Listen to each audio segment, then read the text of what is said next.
Stop looking at the aircraft carrier. That is just a distraction. While the world is staring at the massive USS Gerald Ford floating in the Caribbean, they missed the real news.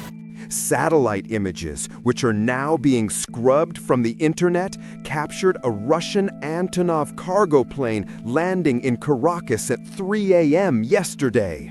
It didn't carry food. It didn't carry diplomats. Intelligence sources believe it carried the package. We have not seen this level of secrecy since 1962. The question isn't, will the US invade? The question is, did Putin just put a nuclear tripwire in America's backyard? You think Venezuela is weak? You think this will be a 3-day war? Think again. Under the cover of darkness, the Maduro regime has been preparing for this exact moment for 10 years. They aren't digging trenches on the beach, that's old school. They are digging under the cities.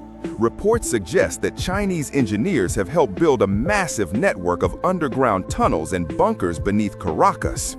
They have moved their S-300 missile systems, the most dangerous air defense in the world, into civilian areas. They are turning the entire country into a kill box. If the U.S. Marines land, they won't be fighting an army. They will be fighting ghosts who appear from the ground, strike, and vanish. But here is what the Pentagon isn't telling you. The war didn't start today. It started 48 hours ago. Why do you think Venezuela's GPS system suddenly failed? Why did their radar screens go black for 20 minutes? U.S. cyber warfare units have already breached their grid. Navy SEALs are likely already on the ground marking targets. The NOTAM, no-fly zone over the Caribbean, isn't for safety. It's to hide the stealth bombers that are already circling. The U.S. isn't planning an invasion. They are planning a decapitation strike. One night, one button, no government. Now, let's talk about the nightmare scenario, the one nobody wants to say out loud. Will there be a nuclear bomb? Venezuela doesn't have a nuke, but they have something just as dangerous: the Scorched Earth. Maduro knows he cannot win a conventional war, so his plan is simple. If I go down, I take the world economy with me. Intelligence analysts fear he has rigged the largest oil fields in the world with explosives.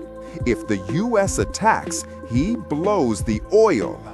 Imagine 300 billion barrels of oil potential burning at once. Gas prices in America would hit $10 a gallon overnight. The global economy would collapse within weeks. And that Russian plane? What if it brought a tactical device?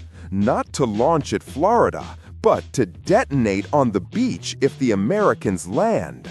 A dirty bomb that makes the oil fields radioactive for 100 years.